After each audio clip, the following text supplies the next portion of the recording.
So when couples post their wedding films to their social media sites, I do read a lot of the comments to see how it's been received. And one of the comments that I've seen a handful of times, people saying, I didn't even realize there was a videographer there. I didn't even notice him. Yeah, he got so many awesome shots. Sometimes when I read those, I'm like, really? I was like 3/4 the way up the aisle. I was on the sides. I was walking around. I was all up in the reception dancing. I was in between people. So I don't know if those people just weren't really paying attention or they were just really immersed in what was happening during the wedding day, which is awesome. That's what I want. Or maybe they just so happened to not be in a place where they would see me, or I wasn't in their line of view at any point, or whatever. It could have been any reason. But I've also gotten comments from the couples and the parents as well that I wasn't overbearing and I put the couple at ease, that I wasn't intrusive or distracting. So that's actually some positive feedback to learn from and see what people actually do value during the wedding day. So let me give you a few resulting tips from that feedback that will help you become a better wedding filmmaker. So tip number one is a tip of perspective, and that is the wedding day experience is very important,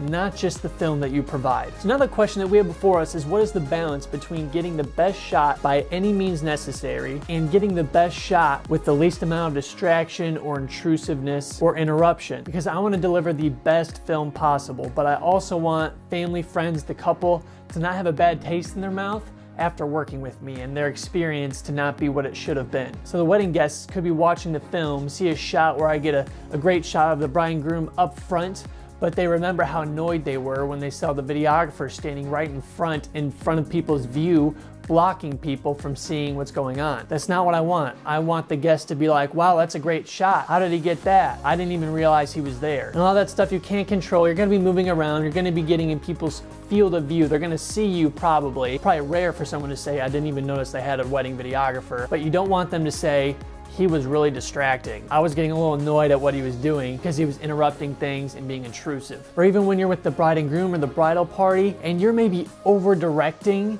and taking a really long time and the couple just wants to get on with their day or get back on schedule and you're getting really specific as the things you want them to do. That's just being kind of intrusive and overbearing. You don't want that. You don't want the couple to say afterwards like, he was kind of stressful to work with. He was stressing us out. Now they may love the video, but they did not love their experience working with you. You don't want that. So how can we be considerate as wedding filmmakers, yet still make the best wedding film possible? So tip number two here, we're gonna focus on the ceremony. So just a quick tip here, if you have a long focal length, so let's say you have the 70 to 200 millimeter lens, so that'll be really helpful so you don't have to be way up front or trying to move around in front of people to try to get those medium shots, but you can kind of hang around the side and the back more easily to get those types of shots. I do not have that luxury. I use a 28 millimeter. I can punch into about 40-ish millimeter, and I have my camera on my glide cam the whole time, so I'm always doing lots of movement. When I do set up shop, I just kind of like have it on the ground or on my knee or something.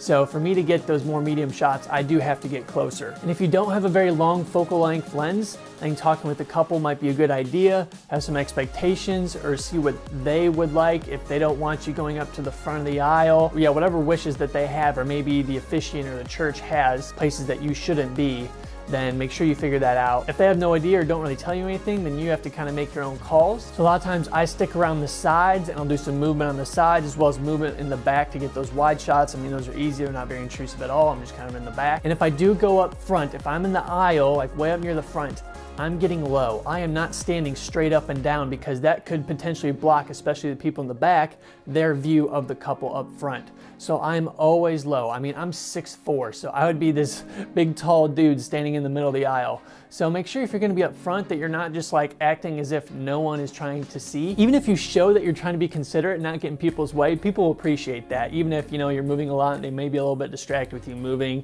to the front of the aisle or around the sides or something. If it seems like you're really trying to be considerate, I think people do actually appreciate that. So if I wanna get in front of like the parents in the front row to get a shot, maybe they're doing their vows, so I can get close to them, so I can kind of get the lips moving, so I can put their vows over the top. I will get low. I will be on my knees or crouched down in like a baseball catcher position. If I kind of go behind the bridal party up front, I want to make sure I'm in a place or during a time in the ceremony where it's not going to be super distracting. So if there's something else happening in the ceremony that people are kind of watching or their gaze is directed towards that, then it's probably a great opportunity for me to get behind and get that more close-up image shot, an angle that no one else would have other than the bridal party and the officiant during the ceremony. So as you can see in this particular wedding, there were some things going on. The couple was getting up, hugging their family, or doing, the sand together. So that was a great opportunity for me to get behind the bridal party there. I knew that people were watching the action that was happening and not paying any attention to me. So just don't block the couple. Don't stand straight up near the front of the aisle, especially if you'll be there for more than 5 to 10 seconds. Now, a photographer and a videographer can vary here, because of the videographer, I'm gonna set up shop there and get a shot for a little while. The photographer can snap their shot, maybe standing straight up, and then get out of there. So it's a little different with photographers versus videographers. So there's a little bit different rules of engagement, because as a videographer, you have long clips. So you're gonna be staying in one place for a while, or with me, I have a glide cam, so I'm moving around, but sometimes I do set up shop in a certain place to just get a long clip. So just talk with a couple and see if they have any specific expectations or things that they do or do not want you to do during the ceremony. It's always a good idea to communicate with them first. Now, I don't want this to scare you into just sitting in the back and having your camera set up there and not doing anything up close. That's not the point. That's not necessary. You're definitely going to want to get near the front and get some of those great shots, because you're trying to make a really good film. Just don't block people's view or be unnecessarily inconsiderate. Now onto time with the couple and the bridal party. So you'll definitely be working with the photographer during these portions of the day.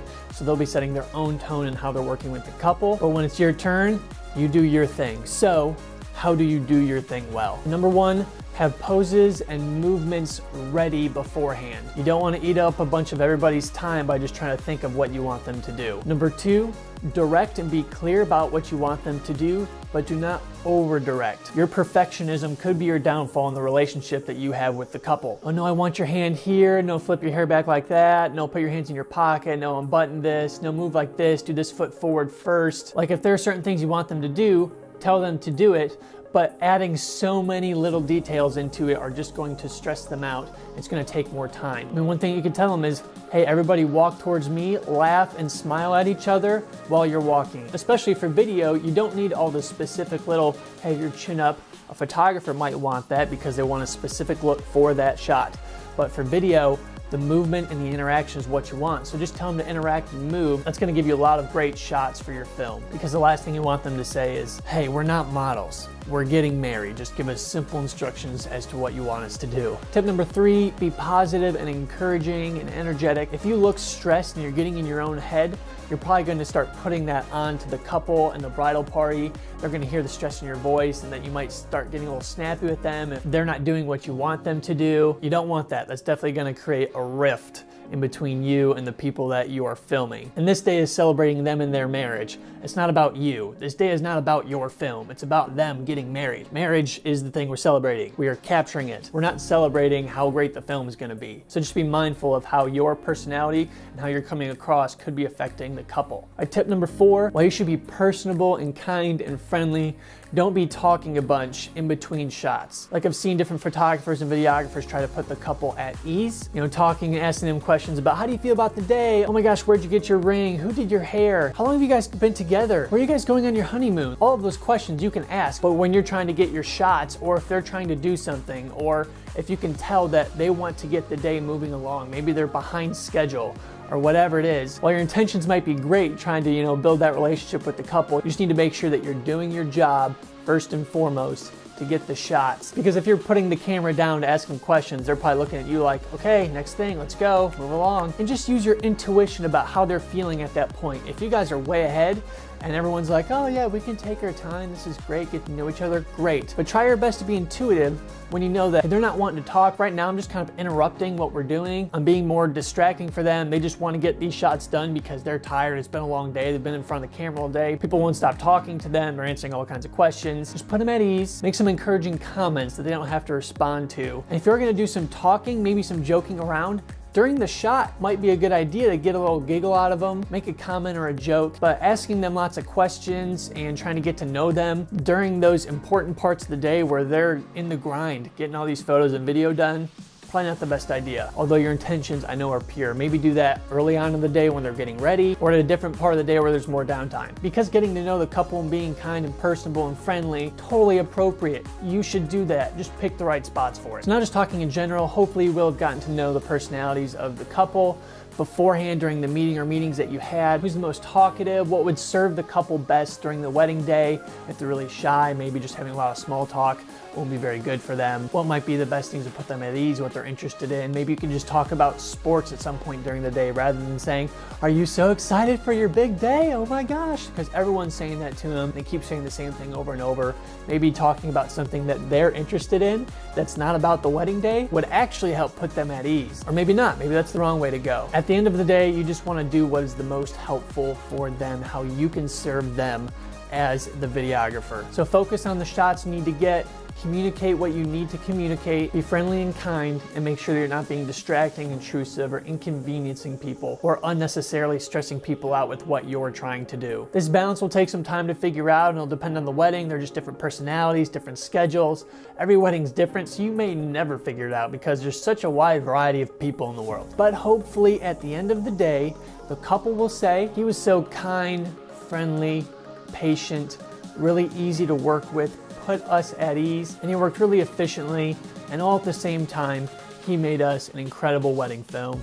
And then hopefully the guest would say, I barely even noticed the videographer was there, and when I did, he wasn't being distracting, and nobody was annoyed by what he was trying to do, and he still got some awesome shots and made a great film. So those are my tips. Hopefully they were helpful. If you like this video, go ahead and click that subscribe button. I have a lot more videos like this on the channel specific to both wedding videography and just general video creation. Please leave any comments below with any questions you have, any of these tips, or any tips that you would add to this list and how you interact with the couple and the guests without being distracting and still creating a great wedding film. Love to hear from you all. So thanks so much for watching, everybody. See you all in the next video. Whew.